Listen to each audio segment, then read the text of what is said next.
Namaste. Good to see all of you again and welcome to our home. I want to time my presentation, so let me go ahead and then we can get into the discussion.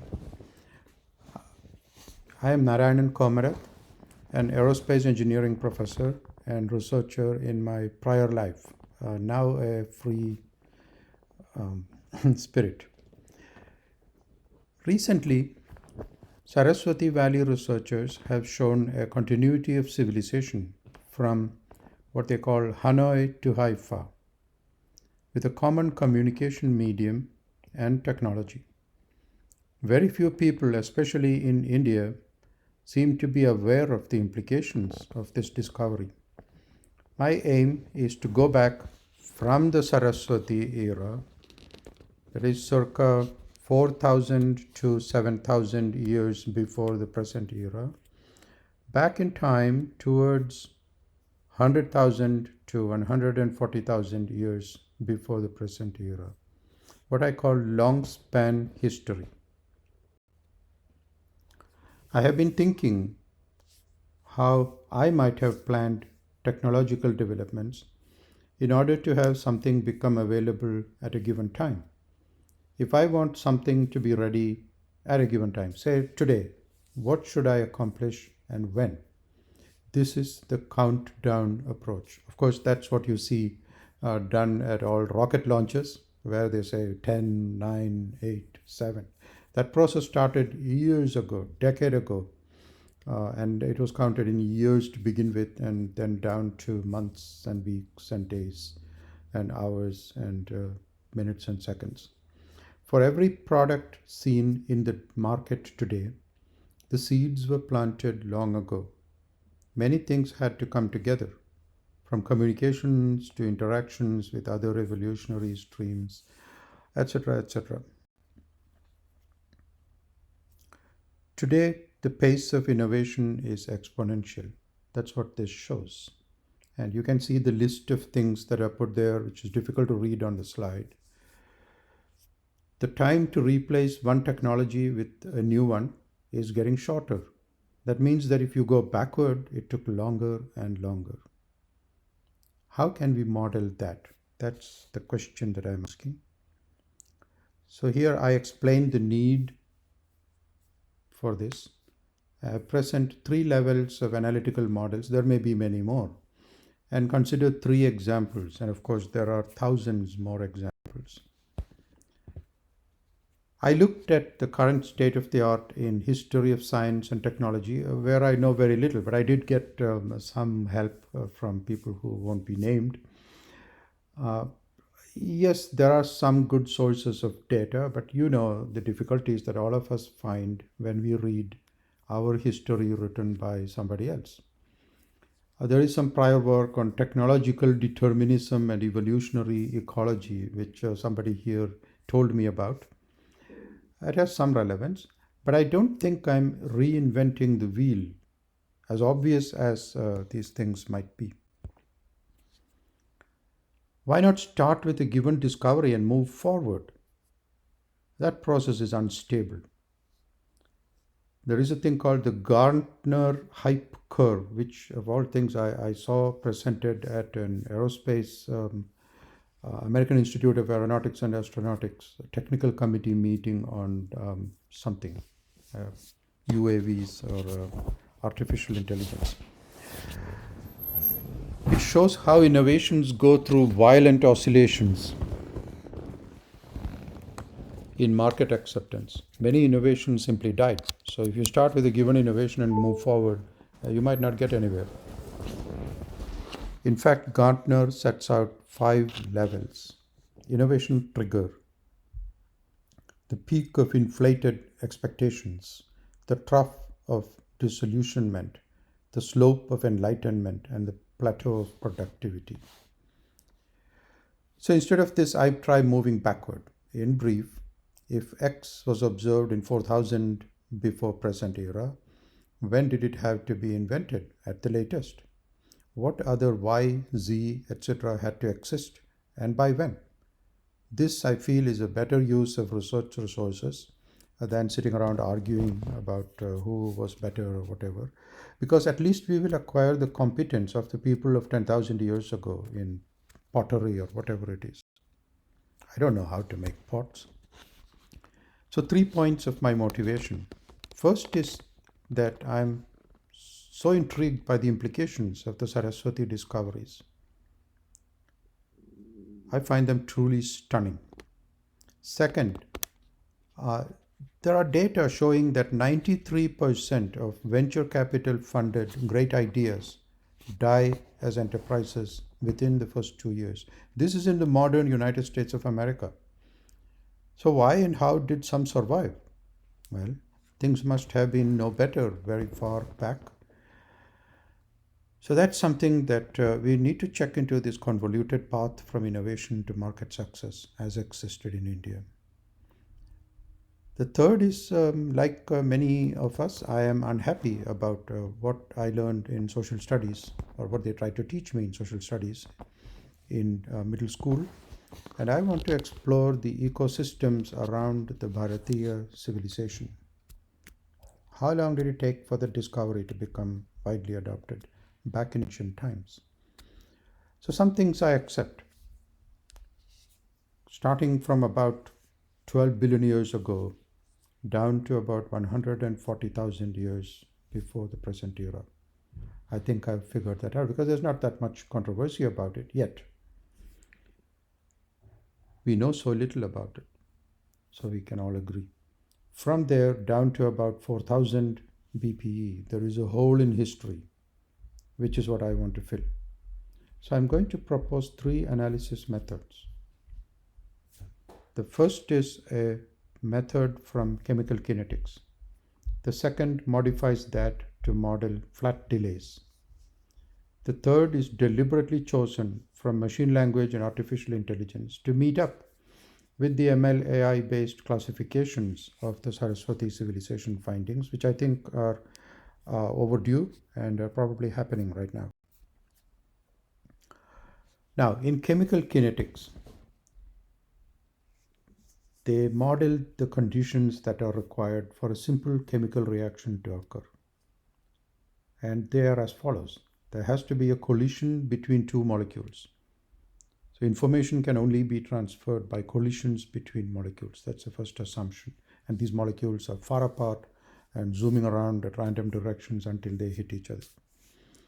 Collision has to be with enough energy or speed to break the bonds or overcome a certain level of binding energy for a reaction to occur. It also has to be at a particular orientation, and then there is still, after you've modeled all these things, there's still a huge factor of chance that is just unexplained.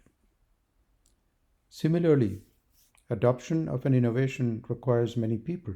They have to communicate, they have to agree, they must have a dire enough need or enough resources to buy. And then some magic has to occur before they actually open their wallets and buy something. So this is the Arrhenius model that explains combustion reactions, explosions, and also why milk curdles, for example. It seems to fit the exponential rise of innovation today.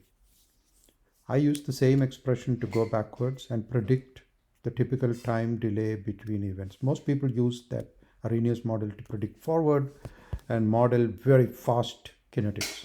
I want to model backwards, the slow kinetics that existed at long times. I use the same expression to go backwards and predict the typical time delay between events. So see these 2 items that I have placed there, the Aranmula Kannadi or Aranmula mirror and the Bactrian Cup. More on these later, just note there. The second model that I propose simply adds a flat time delay to the exponential function. There are some things that just can't be explained, like trying to get something from the administration block of the Indian Institute of Technology. It might take a year to do something that takes 15 minutes. There's no explanation for it.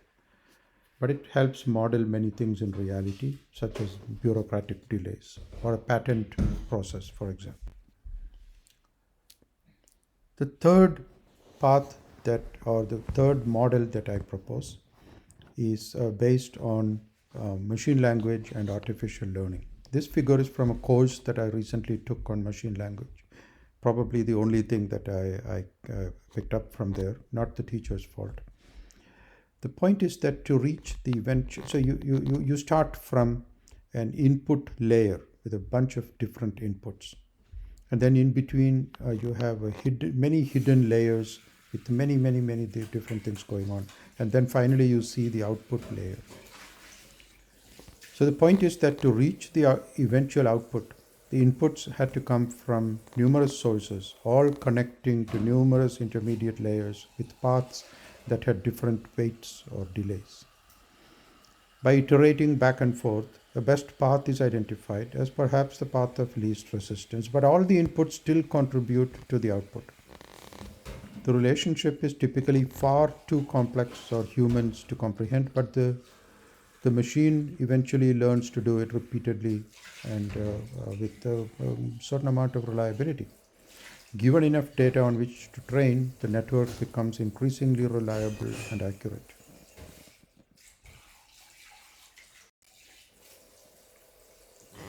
Now one could set out a bunch of rules, as they used to try to do in artificial intelligence long ago, and set out, say, which step involves how much time. I tried to do that, but that's just too complicated. I don't know enough. That requires too much detailed knowledge. It needs a lot of work. So now let me go to consider three examples. The first is the Aranmula Kannadi, or Aranmula mirror. Kannadi, in my opinion, actually means in Malayalam dancing eyes. So you can imagine that was the purpose of the Kannadi, to look at yourself. It's very special. It has a very special combination of copper and tin. It's actually more copper and only 1/3 tin, but the mirror part of it is white and perfectly reflective, front surface mirror. This mirror was a crucial part of civilization because I claim that it is what turned colored stones and crystalline carbon, which we call diamond, and gold into precious commodities that cost incredible amounts of money. Okay, it was all based on the mirror. And I've written a little bit in the paper. I could write several papers on this as its significance as a marketing and technological miracle. Wonderful thing here is that the tin came from Vietnam. There's not much tin in India. The copper is from India. So how did they manage to connect these two things? How many experiments did they have to do? And each experiment involved melting things and polishing.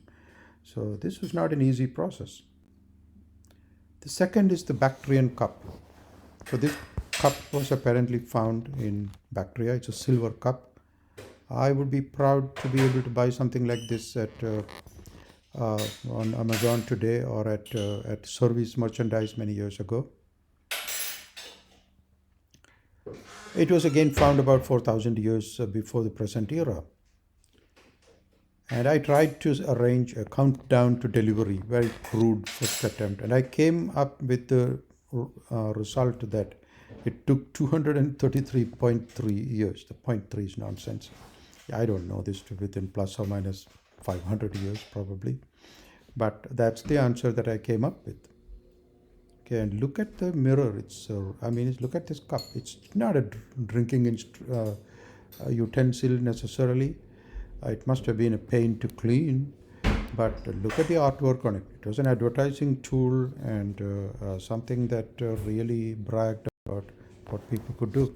So let me put that result, 233 years on something that was somewhere, let's say 4,000 to 5,000 years before, and miraculously, it's not very far off.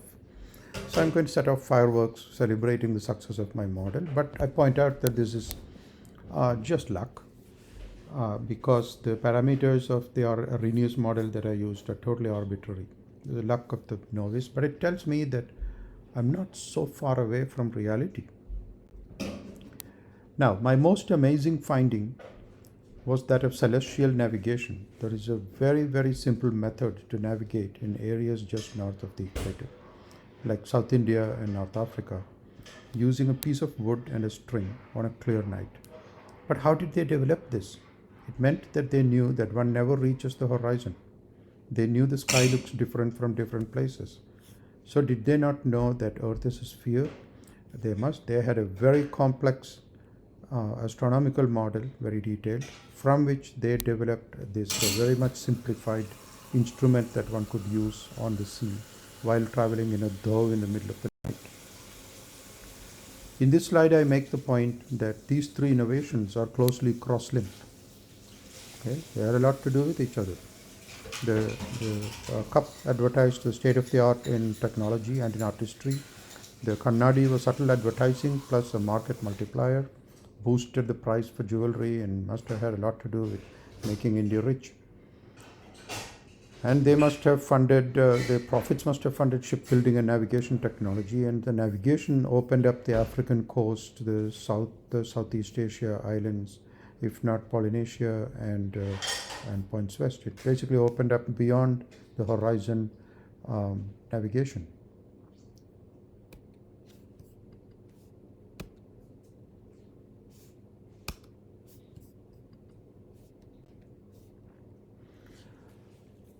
So my approach to the long span history of Bharatiya Itihasa realizes that technological advancement is a long drawn out convoluted process. Adoption needs a pain point. The final value proposition is often very different from the original. It propagates through a slow process of customer discovery with delays at each step. The correct path has to be complete. Otherwise, your history model is not complete. Even one missing step would invalidate it. So there is this closure check on the model that you choose. When done with rigor, this process will produce time and space resolved technology maps of the ancient world. At minimum, it will improve our understanding of our ancestors and of the galaxy of technologies woven into our current world. I know this looks complex, but so is our history. The complexity of this massive endeavor is tractable with modern tools such as the internet and machine language, artificial intelligence processing, provided that many Indian research institutions participate. Traditional archaeology and history of science and technology provide some recent artifacts and records. And I have suggested 3 levels of analysis. The Arrhenius chemical reaction model, a 2-parameter extension of that, and backpropagation using machine language, artificial intelligence, plus empiricism. Initial exploration shows some promise, maybe by luck. The Saraswati knowledge base provides crucial linkages and information to build a global picture going back at least 10,000 years before the present era. Examining how communities reached a given level of capabilities at a given time will lead to the preceding 100,000 years and so on to maybe the full 2.65 million years presumed origin of humans or human precursors on Earth. Thank you very much.